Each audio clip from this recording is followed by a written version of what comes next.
Hello and welcome to the i3 lecture series hosted by the Masters in Digital Photography here at the School of Visual Arts.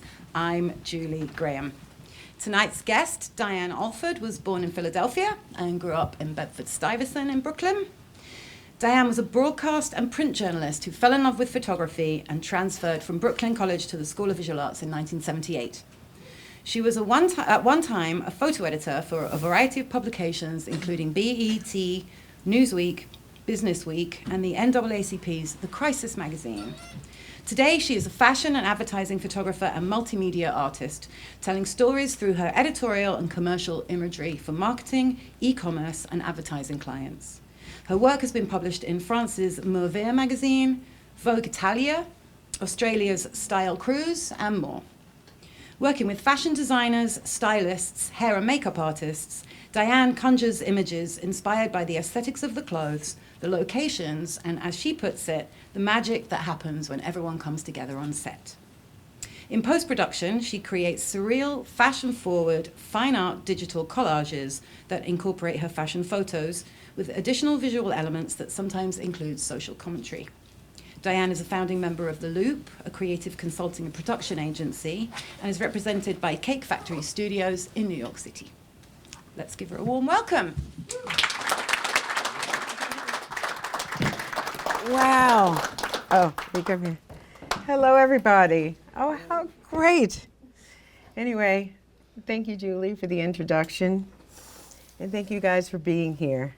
And I hope the mic is working okay. Anyway, let's get to it. Analog photography. Let's see here. My grandfather. So for me, this is where it all started. Black and white photography, where we get to develop here at School of Visual Arts, where I got to develop my own film and print my own pictures, and I loved it. I loved it so much that I did an internship for a photographer, a documentary photographer, as a printer. And I got pretty good at printing black and white images. Photographer Charles Gatewood. He used to work with book publishers, textbook publishers of psychology and sociology textbooks. And like my first year in my internship, toward the end, I asked him, I said, what area in photography should I go into? I was sort of interested in maybe working, shooting stills on film sets or, theater, that sort of thing. And he stopped and he gave me this look. And, he paused. And I thought it was kind of weird. I was like, all right, what's he going to say here, And he said to me, he says, well, Diane, if I were you, I'd only shoot black people. He says, because the images portrayed of black people in these books, the psychology, sociology textbooks, was all negative. It was about vandalism, crime, poverty, depression, that sort of thing. And he says, and if I were you, or he would say, someone like you, actually, with your personality and disposition, you can break through those doors and get inside those communities, something I couldn't do, to show us a joyful side or a positive side of life, reflective, of course, but positive. And I did just that. He said, now, if I were you, I'd start right in Harlem. And that's just what I did. It sort of struck a chord in me, and it's sort of been the energy I've been chasing ever since. And so, I think of analog photography, the early days, I think of Gatewood and, where it all started for me. Anyway, and of course, when you start out, you go to your family, your friends, take pictures of, do some street photographs. So I started with my grandfather, who was self-employed, who was part of the migration up north, getting around Jim Crow. And he was always self-employed, a businessman. Anyway, came up from Florida, moved to Philadelphia, and he opened, I think his first business was a dry cleaner's tailor shop. Then he had a florist shop. Then he had a hot dog stand. And then moved to New York and opened a candy store, which is now a bodega in Bed-Stuy. Oh, my mouth is so dry. Let me get some water. I got to get used to this talking stuff here. So anyway, so I was like, Grandpa, I want to come by and take your picture. He's like, sure, sure. When I get there, and he sees I have my 35 millimeter camera, and to him it's like, whoa, this is a professional. And I thought, okay. So he got really excited. He said, well, I want to wear a suit. And I was like, sure, do whatever, Pop, So he put on his business suit and put on some perfume, some makeup, some cologne. I thought, okay, And he went right to the phone, right into that sunlight, and got on the phone. I was like, and there it is. It's one of my favorite portraits. All this time I'm talking, you're not seeing the phone. That's kind of cool, though. Okay. I'm supposed to click right. Oh, there it is. Ah, voila. It was worth it. I kind of like that. Okay, let me go back. Anyway, so my grandfather, I photographed him, and then, okay, that's kind of cool. And I photographed my mother. My mother, a single woman with 7 kids who worked, and she worked as a switchboard operator at RCA Records. And I was like, Ma, can I come to work with you one day and take pictures of, you and your friend? She's like, sure. Let me set it up, and I'll let you know. And voila, this is my mom. That's my mom. Oh, okay, I kind of like this. I'll keep the photo hidden. I'll talk about it. No. And then I did the same thing with my father, who worked at the Brooklyn Navy Yard. And I was like, Pop, can I come by and take pictures, And he's like, yeah. He says, but what's happening there is that there's a new program they started for women who wanted to learn how to be welders or get a skill in welding. And I thought, great, all right. Photo essay, women working in non-traditional male role jobs, And I had a good time shooting that, This is at the Brooklyn Navy Yard. This is the early days. I mean, I think I just finished school. I didn't graduate, though. I was only here for about a year and a half. But I kept doing it, the photography. I had to get a job, full-time job. So I ended up working at the, okay, let me not go ahead of myself here. All right. This was, I took Abby Robinson's class here at School of Visual Arts. She was one of my favorite instructors. And, and so I would, and she would give us photo essays, or, we'll do some street photography, and we'd come back and critique and that sort of thing. And I always loved hanging out in Chelsea and shooting, in the communities in Chelsea. And, it's one of these sort of block party events with the, is that the Tim Curry, right, from the Rocky Horror Picture Show? And these kids were not having it. They were like, it was the freakiest thing. They just couldn't believe it, And so it was, that's my decisive moment, basically. And then I went to Harlem. I had a summer job there. I worked there for 3 summers at City College, actually. They had a sort of summer program for kids in the, summer day camp program for the kids in the West Harlem community. And I was a photographer. They had at the end of the summer, we produced a newsletter, Harlem's Hopes, for the kids in the community. And it was my first professional photography job, I guess, but it was through a summer school program. And I ran into these kids. I forget, I could see it here. These kids who were showing off their rubber shark. Okay, let's get used to this. So these kids were playing hooky one day in my neighborhood in Flatbush, and they were, it was winter, so it was cold out. They were hanging out in the lobby of this apartment building around the corner from where I lived. And so since they were kids, I felt that I was safe enough to approach them. I was like, let me take your picture. They were like, okay. But then I thought, well, God, these kids are cutting school. I don't want to expose them or get them in trouble or anything. So I decided to shoot, them between the doors. And I loved it. I mean, you don't identify them, but it also tells the same story. It tells a story, Kids hanging out, not sure what they're doing or what they're up to.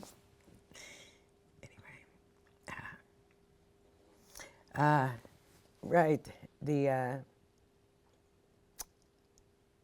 what do you call it? The dance battle, break dancing. There it is. Okay, this was on St. James Place in Clinton Hill. It was actually in front of Biggie Smalls' apartment building, where they would have the annual block party, and these break dancers would come out and compete with each other in battle. It was all about the diss, you know, kind of thing. So that's my introduction to documentary black and white photography. Now we're in Afropunk. I had to jot this down because I haven't shot this in a long time. But anyway, I shot it for like 3 summers, I think 2015, 2016, and 2018.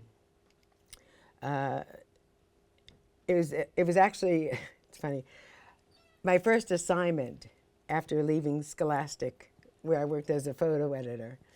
And I shot this for Harriet magazine, which was an online magazine. Ah, here we go.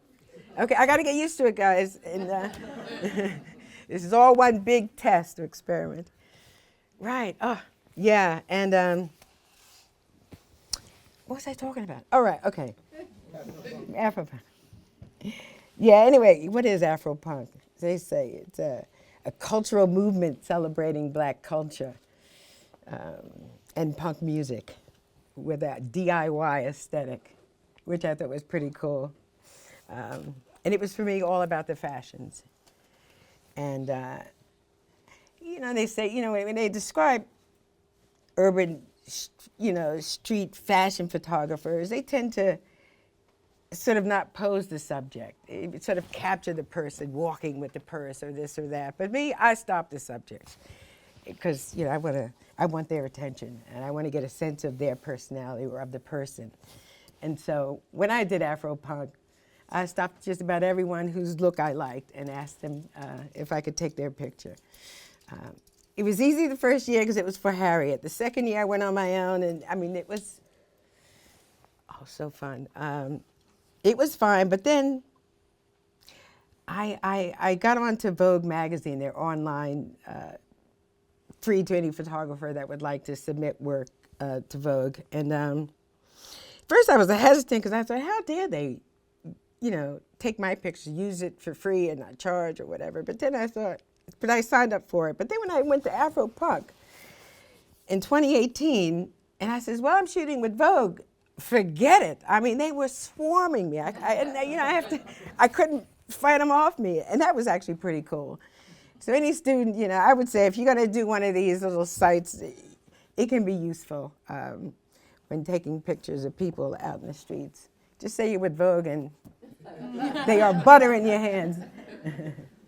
And shooting the hairstyles. I mean, it's all about the hairstyles and the outfits and one's personal aesthetic. My favorite thing was his button, "Believe women," you know. I gotta remember. Okay. Right, the bride and groom dress. The bride is obviously in lace on the right side of the screen. And just shooting details. I mean, you know, I just loved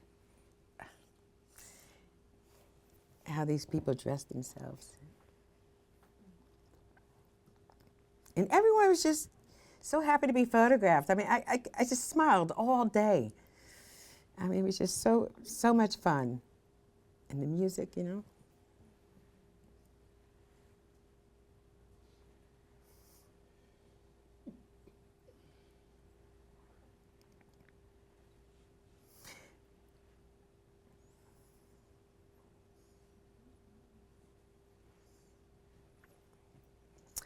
I mean, even the eyebrows, I mean, the eyelashes, I mean, really? I loved it.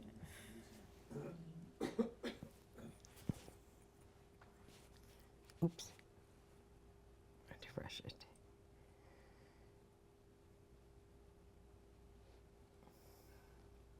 The everyday people area, you know, where the DJs were. It was a fun little spot there to hang out and groove with the beautiful people.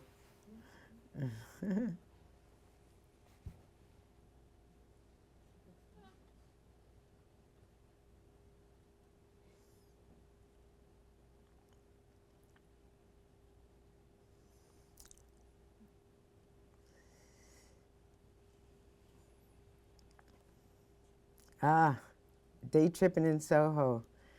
Art meets fashion meets architecture.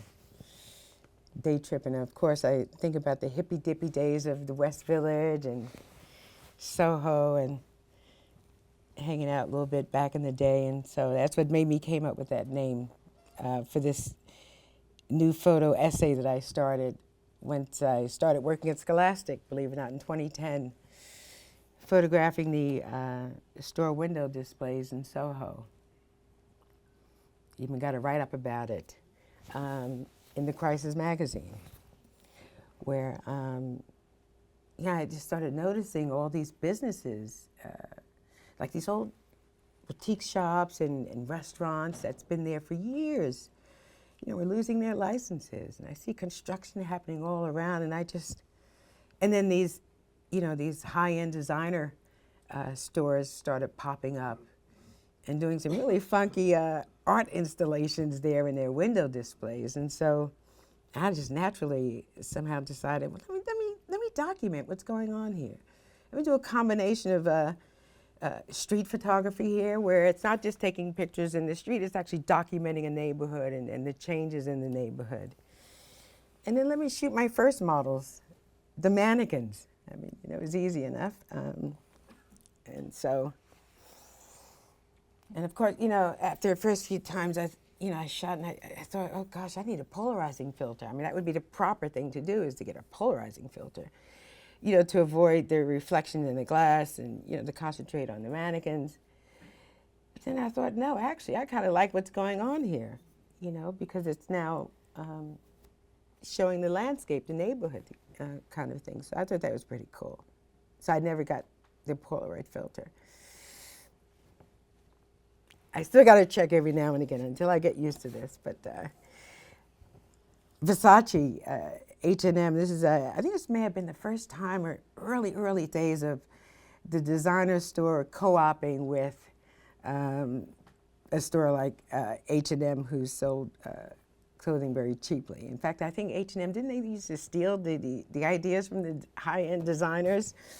And then they would get pissed off, and then eventually they came together. High-end designers decided, well, let me start making these clothes that they could, sell at the Walmarts and the H&Ms, and So somehow they got together and started co-oping, and I wanted to document that. And the image on the right is a reflection from the Paul Smith store on Green Street, which they called back in the day Brothels Row, where the gentleman would visit, kind of thing. And Chanel moves to Soho, 2010. I had to document it. I was so glad to shoot the window, because that was when it all started, in 2010.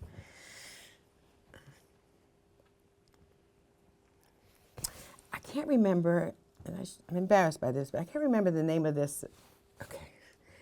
This men's boutique store that opened up in Soho. They had some sort of a Ray-Ban window display. And I don't know, somehow between reflection in the window and the apps, I created this sort of cityscape in a way with these buildings and the Ray-Ban. I thought that was kind of cool, basically.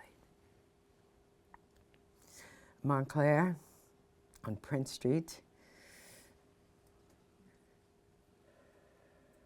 And then they moved across the street. It was kind of interesting, too, observing that with these stores. It's like they would open one store, and then a couple of years later, they would open a second store in the neighborhood. And it became a trend. Even restaurants were doing that. I didn't quite understand why, but they were always moving. I would notice that over the years, many of these stores. And I love the stores on the corners, with the clear glass where you could see clear through on the other side of the streets. That was always fun. I mean, I like the architecture as much as I like the fashions. And this is one of the first digital collages that I created long after I shot the window display. I created this during, COVID. I didn't want to be bothered with anybody. No people, only buildings, please. Or I did app work at home. And I think this is kind of the beginning of my digital collage work.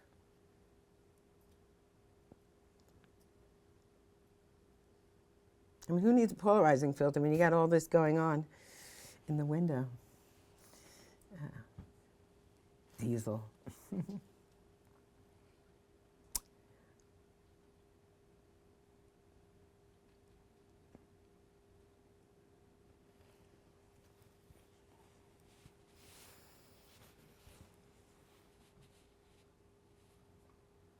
Yeah, I would, I would shoot these stores in the morning, sometimes lunch, or in the evening. So I'll go to a location twice and be amazed how different, I mean, the image looks. And how many times I shot that window. Montclair again. Always love their themes, their winter or sports themed windows. Always funky.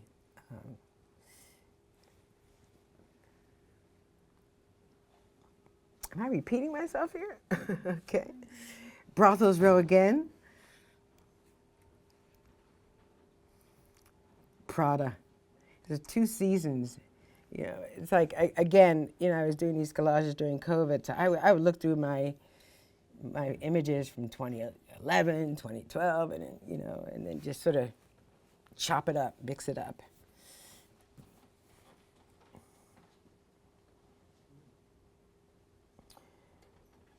And I would do the same with these,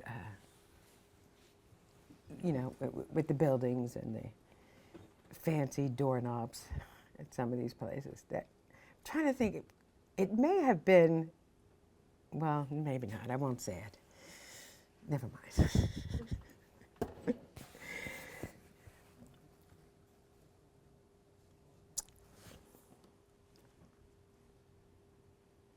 The mannequins weren't enough, so I had to incorporate some of the loft buildings.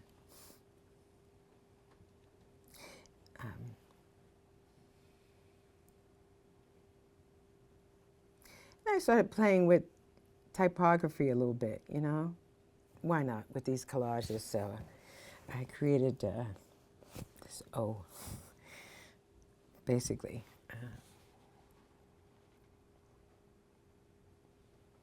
I also started doing my initials. I wanted to, do the DAP, Diane Allford photography. So I started creating collages with the DAP initials.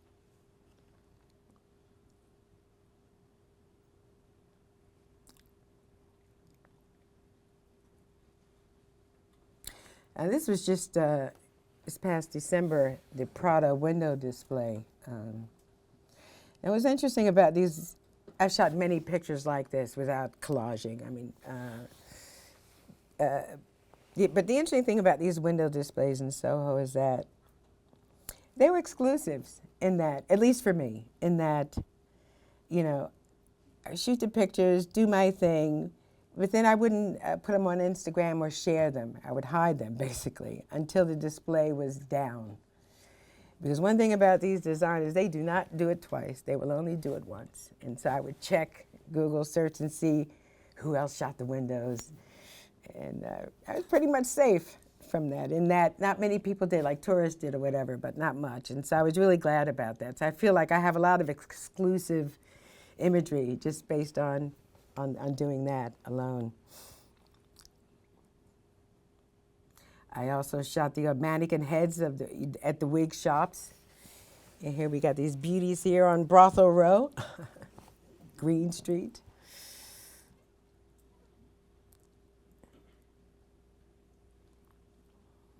Yeah, I'm morphing a little bit here, where I started working on my other project, actually, called Wall Street. Actually, I don't mean to get all into it right now, but, I discovered that Soho was also Little Africa, back in the day where, enslaved and free black folks lived, and so I'm now morphing into that. I'm bringing in some of my studio photography of and mixing it in with Soho, black woman, and here with Soho. And I'm trying to think what store was that. Well, I can't remember, but either way, I thought, okay, this is going to be interesting. I'm going to move in this direction a little bit, and sort of tell that story through, doing digital collage work, and through a fashion lens, in a way. Yeah, again, COVID. I photographed, when George Floyd, was killed. I had to come to Soho and see what that was like, I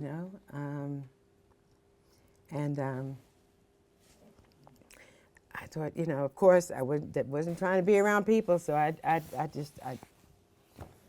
shoot very quickly, get out, and then chop it up at home in the studio and create these collages from artists who created these art boards that were posted on the businesses in Soho as well. So I would, this was at the Billionaires Boys Club store where they were closed, and I, had all these artists' works, dealing with that subject matter, racism, the whole killing by police of black people, et cetera, et cetera.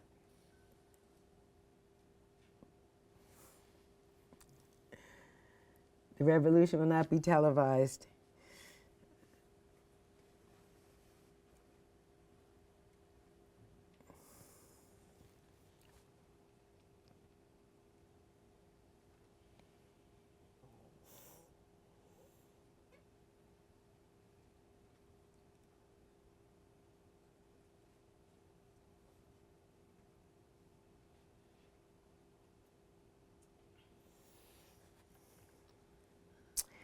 Yeah, then there was, a lot of stores were broken into.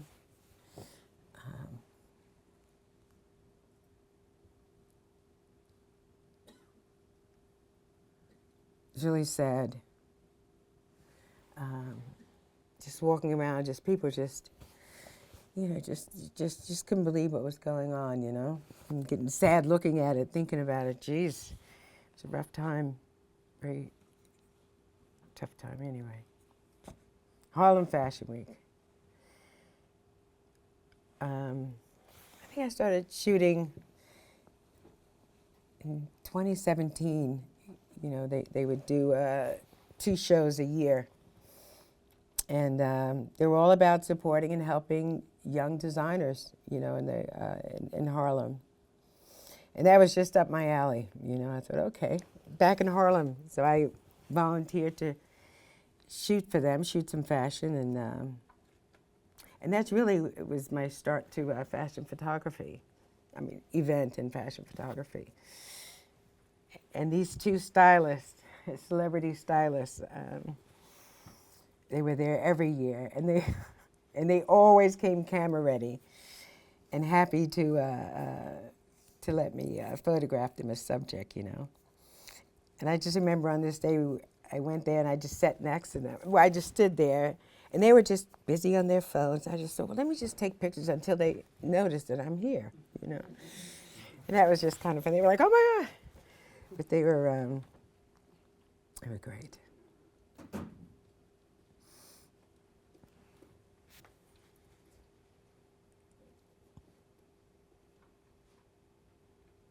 These weren't your typical Spring Street runway shows, They had they had trophy ceremonies and all kinds of, fun things going on at the fashion show outside of the runway, It's really kind of cool.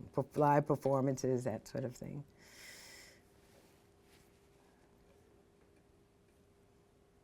Young designer, first time in a fashion show that got published in Vogue. He went nuts. Oh my God, I'm in Vogue. And it's nice. It makes you feel good. You're sort of helping people, small businesses or whatever. with good photography. And that was my thing too, kind of, you know. I didn't get paid for a lot of this stuff, but, you know, I like helping people, you know, promote their businesses or, you know, support their dreams, shoot things that's important to other people. You know, it's nice. You feel good when you help somebody. You know, you're feeding your spiritual garden that way, you know. That's kind of cool. So there's a lot of benefits from shooting fashion, you know, in this space outside of gaining my skills and being a better photographer, you know, in fashion.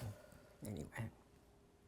And I was everywhere, behind the scenes, on, you know, front row. Because I just want to know everything that goes on, you know, behind the scenes.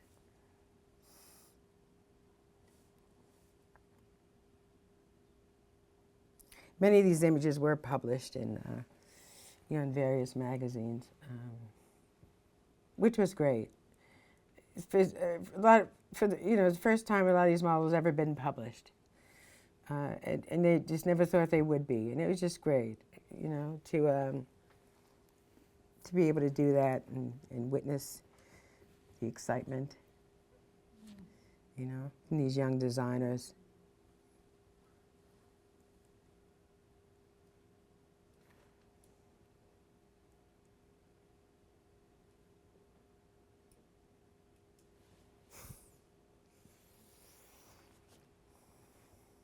You can tell a story shot from behind, you know, shot from behind or in front. You know, I kind of like that. You know, of course, I was shooting the photography pool or in the pit, but you know, I hate shooting what everybody else shoots. I mean, we're all shooting the same thing, so I would do everything I could to avoid it. You know.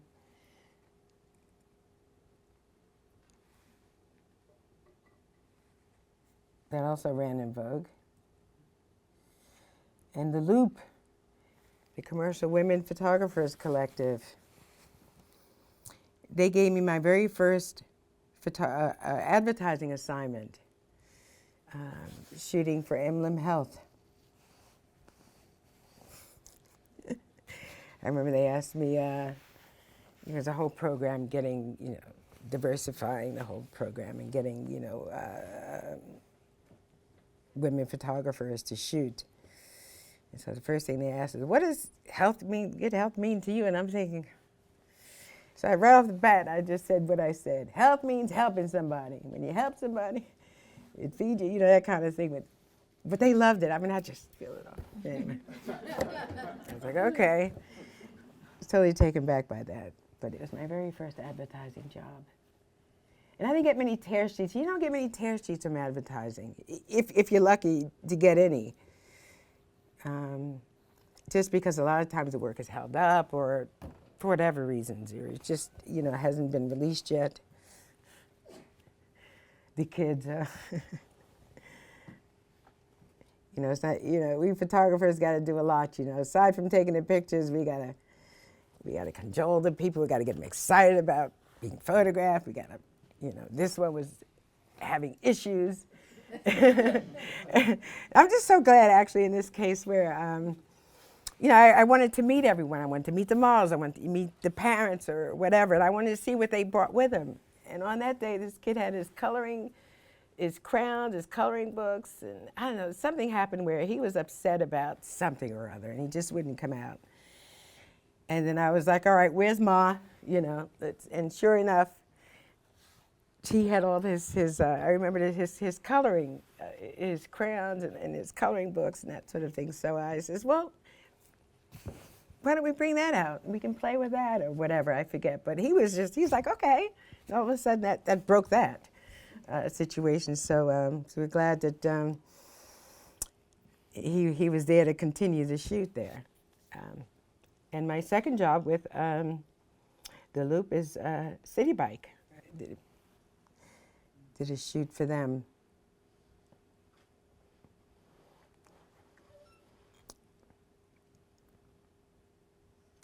It's one of those things where the advertising agency, you know, had seen a lot of portfolios oh, I'm sorry. I need to go back once for the emblem health. I just want to mention this, that, you know, they looked at a lot of portfolios, and apparently all were men by male photographers. And someone in a meeting says, well, do you have any women, female photographers?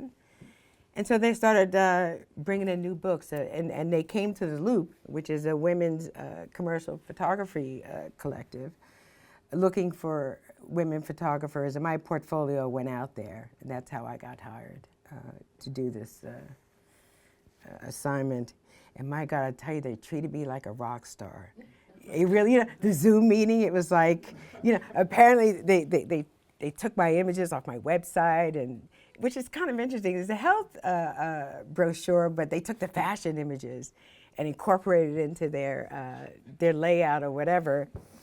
And they pitched me. I was like, wait a minute, y'all pitching me? It was really strange. I mean, I'm the chaser in this business, right? But now they're, you know, and they souped me up about, oh, how great the imagery is, and how they wanted this, and how, how we're a perfect fit. And, you know, they wanted to know if I would, you know, be interested, or, you know, that kind of thing. And, you know, I was like, yeah, you guys talk amongst yourselves, work it out, and I'm there, kind of thing. But that was kind of interesting because, you know, with editorial, and not all, but, you know, you get paid very little. You know, they can be kind of rough sometimes. You know, those folks at the newspapers and the likes, I won't mention any specific ones, but anyway. So advertising was kind of cool if you can get it, you know.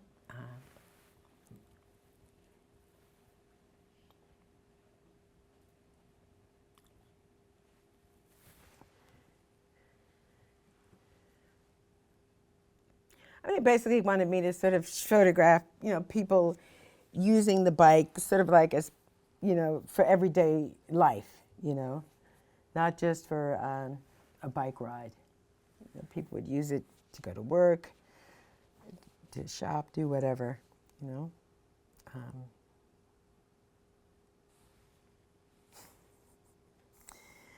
Cake Factory.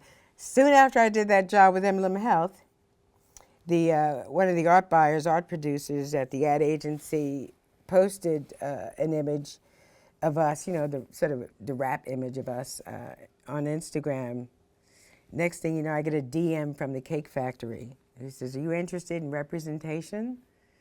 And, you know, I was like, oh, shit. All right, yeah. You know, checked him out. And that was pretty interesting. I was like, okay. And since then, it's really been, it's been about portfolio building, you know, because for the most part, you know, just doing street photography. And now in advertising, you know, I needed to get into the studio. And so I worked with the founder of Cake Factory, drinks photographer Martin Winnicott, in shooting, you know, at their studio. And so the first series, the first studio shoot was at Cake Factory. And that was kind of interesting. And so we wanted to test. It was all about test shooting. Some of the, I was shooting fashion, but we also threw in some brands as well. Well, Chivas Regal. Hoping to get to work for them sometime, you know, one day. And then again, I chopped it up. I thought, why not? So I took a risk and created these collages and submitted it to the agency, and they loved it. I was like, really? You think you guys could actually, you know, we can actually win accounts with this? And they were like, yeah, it's so unique. It has its own style or whatever. And so that was exciting. Then I felt comfortable enough to say, okay, well, let me suggest to an ad agency what they should write in their ad. So I thought, you know, this is not your grandmother's Chivas Regal, you know, kind of thing. And it was interesting. And then I met with art director, creative director for Coca-Cola. I had the nerve to say that. I don't know what made me say that, because he was looking at the portfolio. Here I'm at Cake Factory.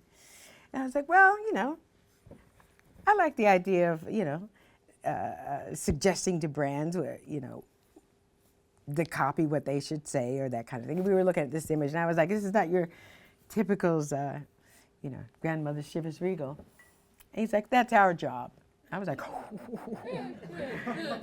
nice, nice. Anyway, we exchanged Instagram, so we cool. I thought that was kind of interesting.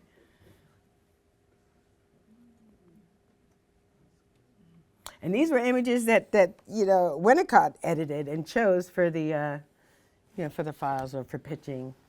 I think 1 or 2 are on the site.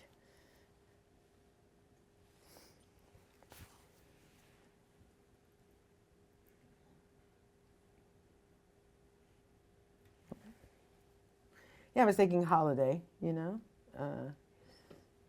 New Year's, Christmas, that sort of thing.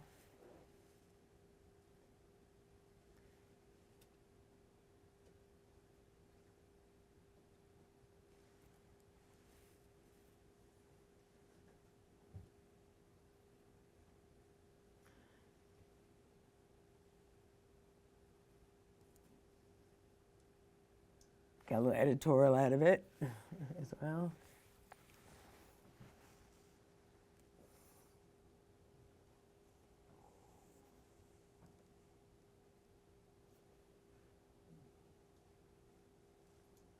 Oh, that was the other thing. It was all building up to my print portfolio, which they get printed out in Switzerland, and it's a really big coffee table book. It's like it makes a huge impact when you're, you know, trying to get work with these ad agencies, and you know, it's really. And I remember seeing the other photographers on the rosters books, about 6 of them when I first got there, and I was just like, oh my gosh, I'll never, ever get this far, and voila.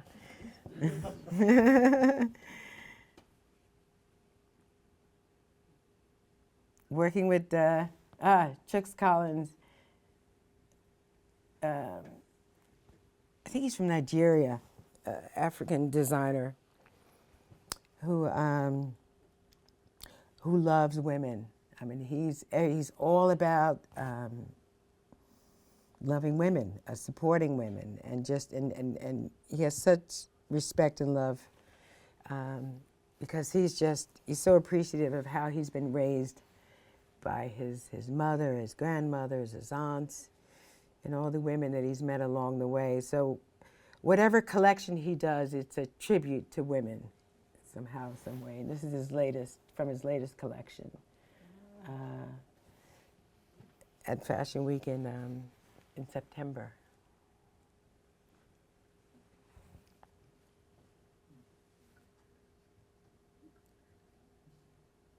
Oh, you know, at these fashion shows, I try to get my fashion shoots done at the same time because everyone's camera ready, everyone's dressed. I mean, you know, so I'll try and find a spot where I can, you know, get some shots and sure, you know, before they go on the runway. And of course, they can't be seen by the audience. So, you know, I find a location and it's like, all right, come here, and I would slip one in one at a time, you know, and do my shots. I would actually do photo shoots. I'd have photo sessions at these fashion shows in between, you know, the runway shows.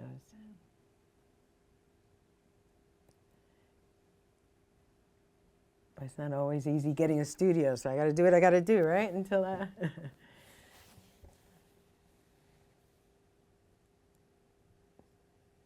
I just love his clothes. Chopping it up again, just experimenting with a little collage. The Confessional Showroom, another big fashion show event. It's just basically, and he gives a great party. It's just I love it there. I don't get to do much behind the scenes because there's just a lot going on. I get what I can get, but for the most part, I'm either shooting the runway or I'm slipping a model off to the side to do a shot. Oh, and this was right, the year it rained. I shot the runway in the rain throughout the whole show, which I thought was kind of interesting.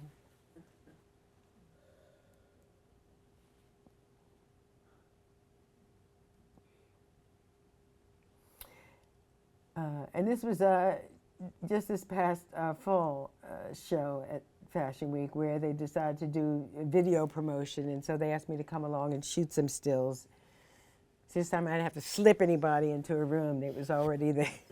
It's like, okay, great. I was invited to shoot this, so these were some of the fashions they had on display. I thought it was kind of, at a bar, and I thought, okay. So we're wearing shades inside. All right, that's cool. I get it. And he's got a cross. All right, let me do a shot over here. That's how and they're so young. Anyway.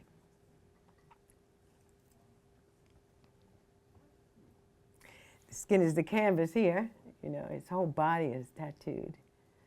And as soon as I saw him, I had to snatch him up, take his photograph.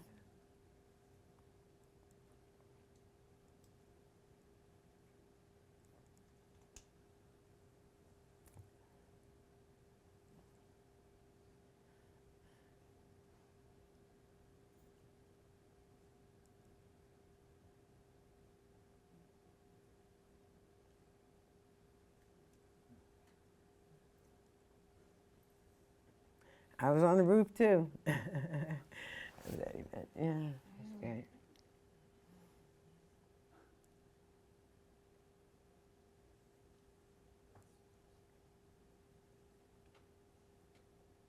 I mean, it's a great party. If you can get to Confessional Showroom fashion show, it's worth it.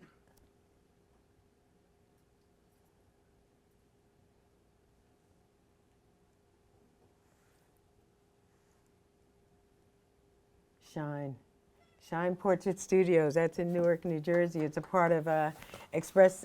Tiffany, all right, representing. That's right. That's right. It's part of Express Newark and CMC, where I'm a resident, actually, at the Creative Media Center, where we have access to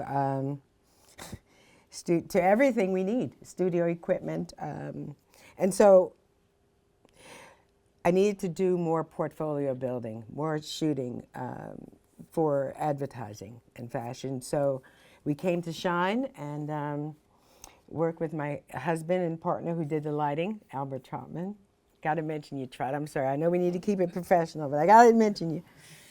And we started shooting at Shine. And this was a shoot I did with fashion designer Marco Hall, who has a store on Halsey Street. It's been there for about 10 years or so.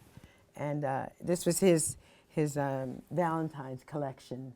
That was a part of his window display. He does these sort of themes, and I thought, oh, let me document, photograph some of your window display collection, so to speak. And this is a Valentine's thing.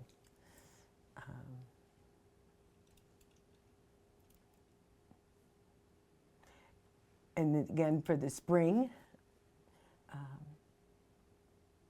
like he won't just do one dress with this print. He'll do several pieces, like a whole collection, really, this one theme.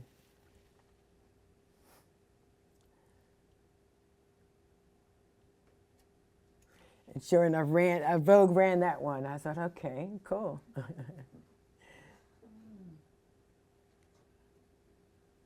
I did a little, on TikTok, one of these verticals for this, in that she reminded me of Lolita, Lola, and the music I played was from Sarah Vaughan, who is from Newark, New Jersey, and she has a song called What Lola Wants, well, Whatever Lola Wants, and that's a sexy little video that I created from that. I think it's on my website. And, doing test shoots, models with brands. And that camera's a brand, too.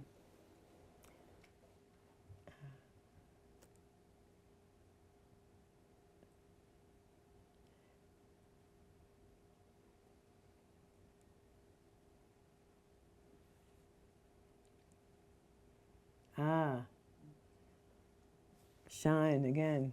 This is for a series I've started on hair. Pierre Toussaint. I just kind of want to tell different stories, you know.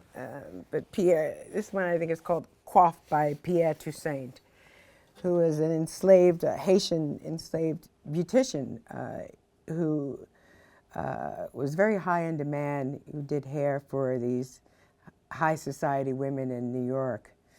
And he made so much money. He did so well. And he was a devout Christian. And a huge benefactor to St. Patrick's Cathedral. I mean, this is a very condensed version here. And he's up for sainthood. His body is in the crypt at St. Patrick's Cathedral, Rockefeller Center. And so I thought, okay, well, let me do an ode to him. But I wanted to also add that Huey Newton chair up in there, you know, just to sort of modernize it, which happened to be at Shine Portrait Studios. And so.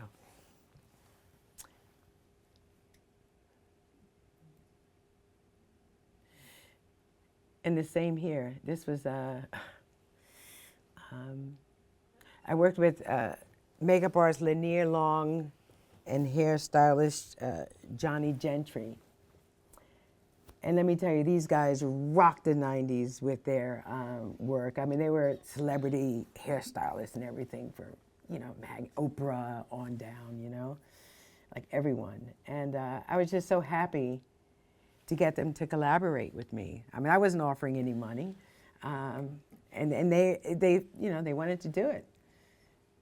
And so all of this is coiffed by Pierre Toussaint, you know.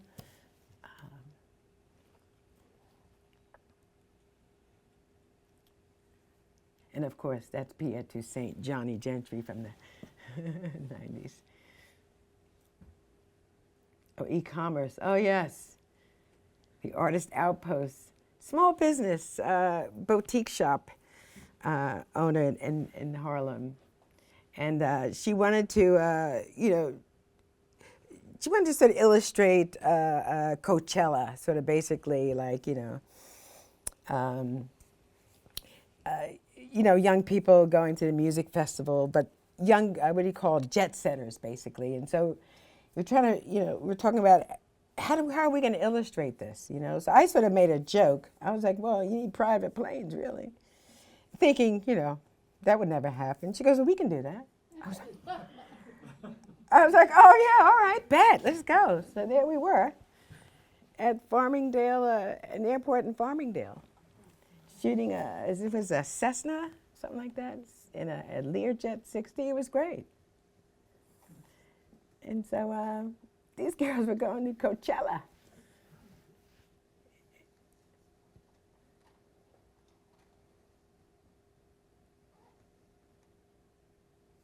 You never know how much money folks have, you know, how much money, you know, these companies have. I couldn't believe it. I was like, whoa, and that was a joke.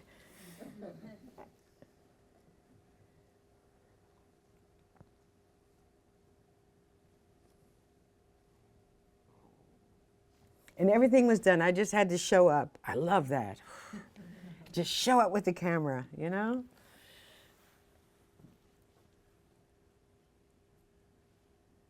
Okay. That's right, I parked the plane. Albert directed it, but I parked it. And I shoot men too. Many people say, do you shoot men? I was like, yeah, I do. And this was in London. This was Brooklyn Fashion Week in the UK. It was the first year.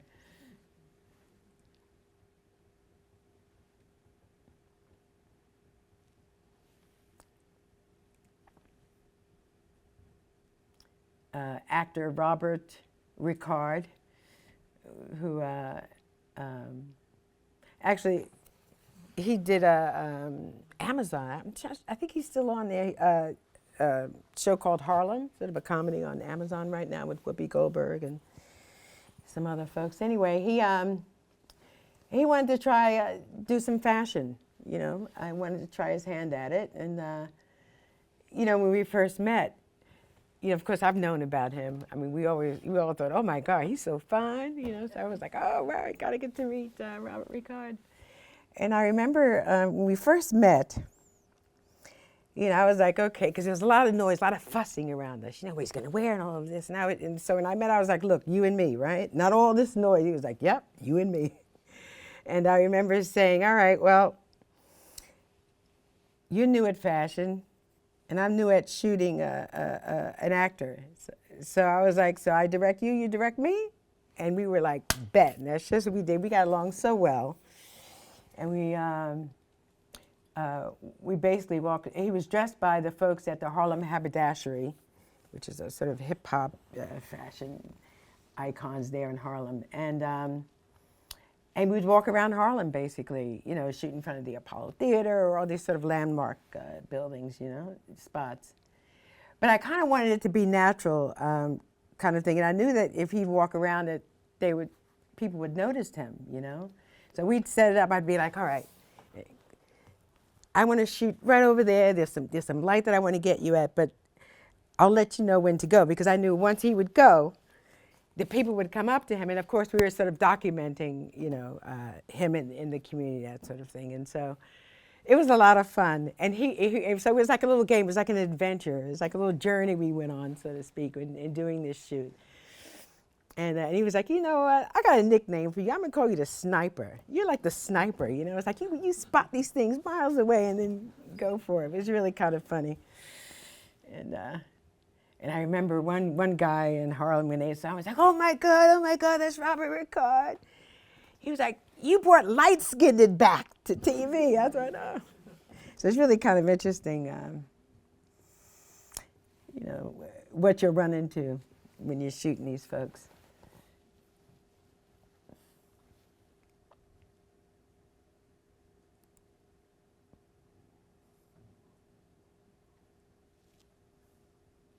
Pia Balte, yeah, designer from Munich, basically. Loves New York. Every fashion season, she comes with her couture, sort of, leather jackets and, ready to wear kind of stuff, And it's always about New York. Anyway.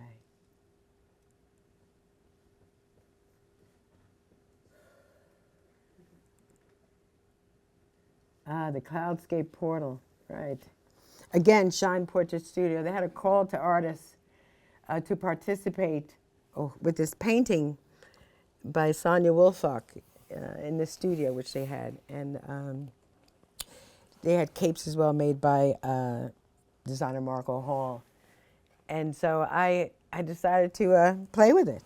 And so I photographed some models with the mural. Then I also chopped it up with apps. Basically.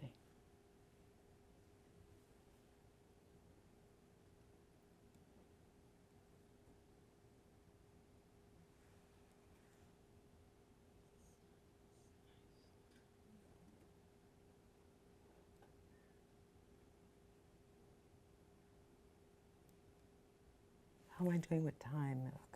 Okay.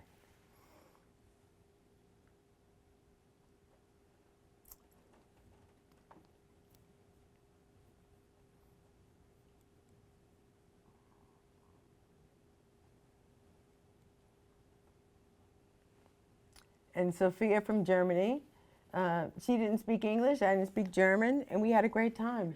We were, we knew exactly what each other were saying. She was great to work with. I've done that a few times, and I think it's kind of cool, to do that.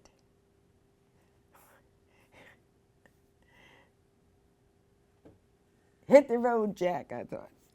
But then that wouldn't work well with advertising, right, Jack Daniels? But then again, it might. I'm thinking, why not? It was really interesting. I got this press release, basically introducing Jack Daniels to the American market. And I go to London, like that, later that year. And I'm thinking, Jack Daniels, they got this new Jack Daniels and Coke. It's a new thing, I go to London, I see these cans on the ground, where people had stomped on them. And I said to my sister-in-law, I was like, oh, you guys have Jack Daniels and Coke? She says, yeah, we've had it for years. And I'm thinking, oh my God, I thought it was a brand new product. So I'm learning how this whole thing works in advertising. Sophia again. It was all about, testing models with brands. Look at that shine.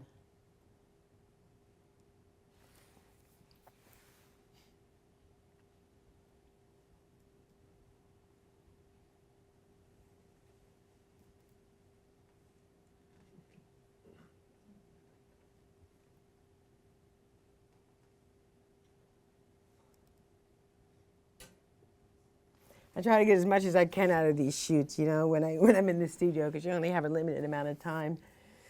And so it was sort of a club kids shoot where, we wanted to do a whole fashion thing, but then I'd slip a Coke in there, or a bottle of Saratoga, just to get another opportunity to create a portfolio image, basically.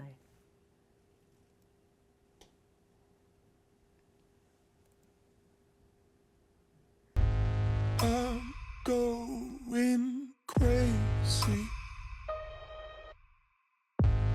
I've lost my mind.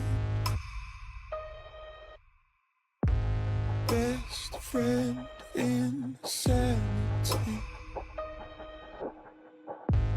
I've lost my mind. This is a shoot during COVID that we did. The one time I went out, or a few times I went out and worked with people. And this is photographing clothes from a boutique shop in, a vintage a thrift store type boutique shop in Bed-Stuy, Brooklyn. And it was really quiet on the streets.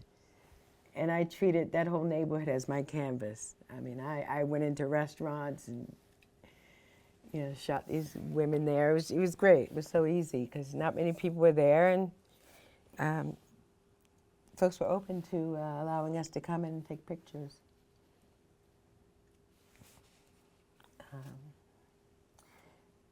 And these are some of the collages I started working on. Just dealing with the whole issue of women's rights, women's civil rights, women's health, kind of thing. And, basically how I feel like kind of they're trying to erase us or something, or not include us in society. It's like, is it really becoming a man's world, like on the real? So, Anyway, so I started creating these collages.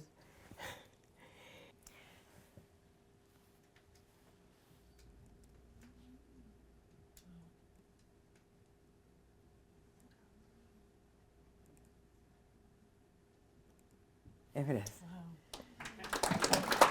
My first time! Thank you. Not your first. It won't be your first. Oh, yes it is. Hi, I have two questions. In the reflection shots, the windows, how did you avoid your own reflection showing up? Tell me about it, I know. Between that and the white trucks, right? The vans. No, just, maneuvering, basically. Kind of thing. Or, shooting down. Yeah. And also with the collages, did you say you use an app, or were they done? Yeah, I use apps, several okay. apps. And there's a gazillion of them on the market, Yeah. Yeah. Thank you.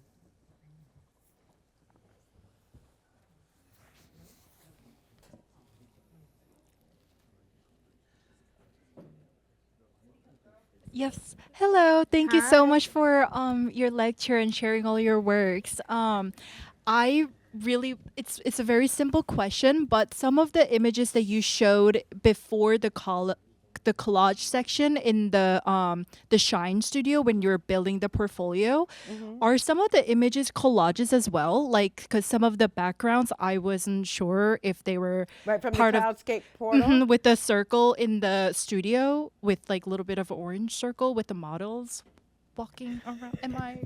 Let me go back. I don't remember it. What, this one? No, more go back. Oh. More. What is collage? Yes, in this series. Are these collages backgrounds? Actually, no. This was actually, yeah, no, this was on the walls there, painted on Oh, the walls. wow. But they had really good light there. Yeah. Because some of the collages work that you showed us before this one with like all. Oh, this is gonna be hard to explain. There's so many collage works. It was very colorful with the very like lots of flowers. Because like those were collages, which I was really surprised because that really didn't look like collages at all. Some of them, I actually thought those were shot, so I wasn't sure if those were collages. But thank you. You're talking about that was shot at Shine Portrait Studios? The Portal. Oh, the Portal. Okay. I'm trying to remember myself. Yeah. Yes, Oh yeah. these- Oh yeah. Definitely collage. Definitely. Yeah. Oh wow. In fact, I only showed put collages in this. Oh, no? See, take like that I back. don't That know wasn't- how this is collage. No, you're right. No, this one isn't. You're right. That's the mural. That's a beautiful painting. Oh wow. Right. No, that's not collage. Right. Okay. But that is.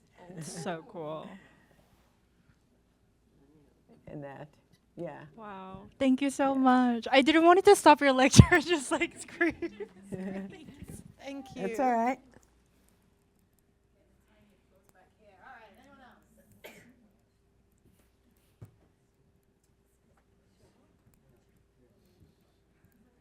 There it is. Okay. Hi. Oh, hi.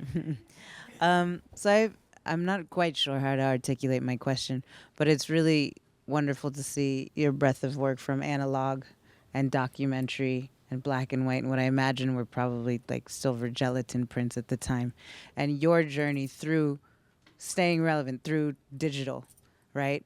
And are you ever compelled? What do you think of this kind of? We have these cycles and things are fashionable, right? And film is coming back now, and kids Yes. are back with disposable cameras, and now they're back to bad digital cameras that are like 7 megapixel, right? And so there's this weird cycle that just continues. And would you ever, one, are you ever hungry to go back to analog, and do you? And two, would you ever, I imagine you have them digitized, right? We're seeing it now. Would you ever collage your work with your digital things and with your analog stuff? Well, actually, I've done that with one of these. A self-portrait I did years ago from when I was a student here at SVA in one of the portals. The aqua blue and the is from that, and so I mixed it with an old black and white print, which I scanned and created collages out of it.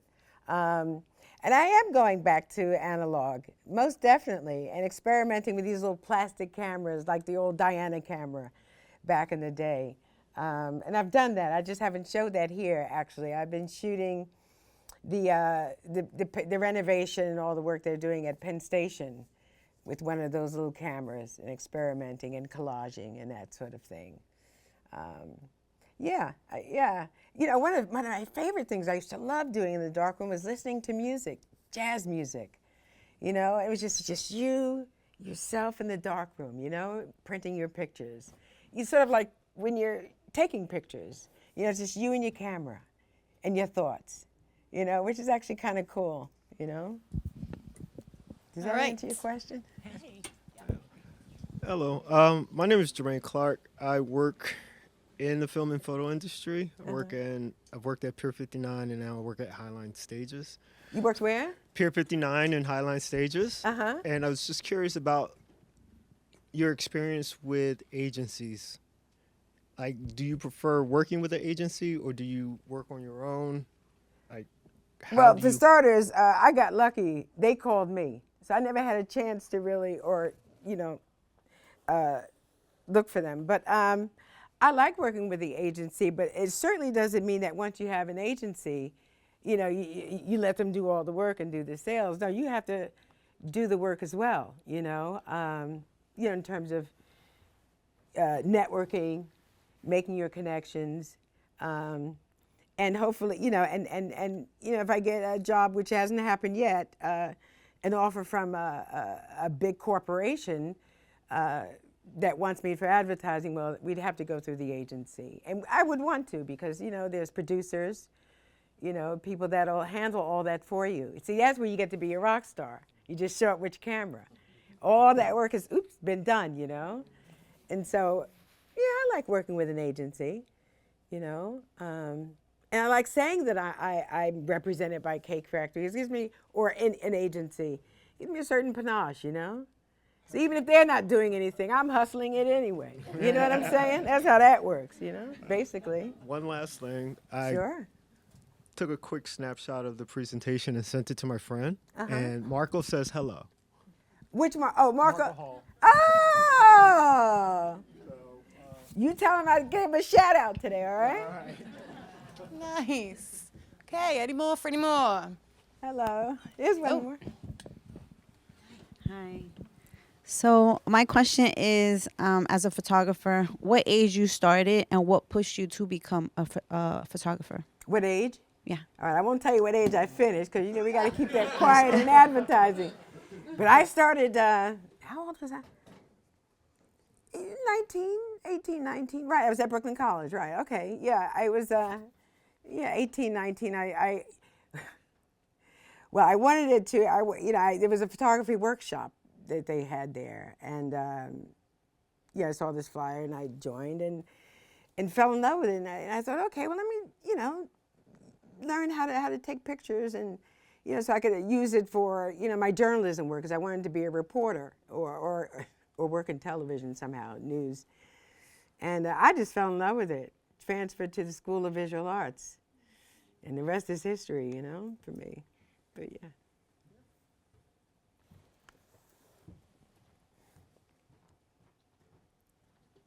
My first Q&A. I've never had so many questions. I love it. Oh, Lord, here's Tiffany. Oh, what? No. Put my That's glasses my girl on. there. Hi.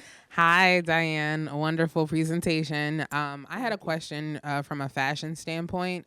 When documenting in analog and documenting in digital, is there a difference that you pick up in textures when it comes to clothing, when it comes to the textiles that the models wear? No, it doesn't go into my thinking, but it might show up, at the end, in the processing, But no, I mean, all of it still comes from analog because that's my training. That's where I come from, shooting black and white, shooting fine grain and grainy, No, I chop it up. It's based from that, though, from my documentary. That's where my heart is, I don't know if that answered the question, Miss Tiffany.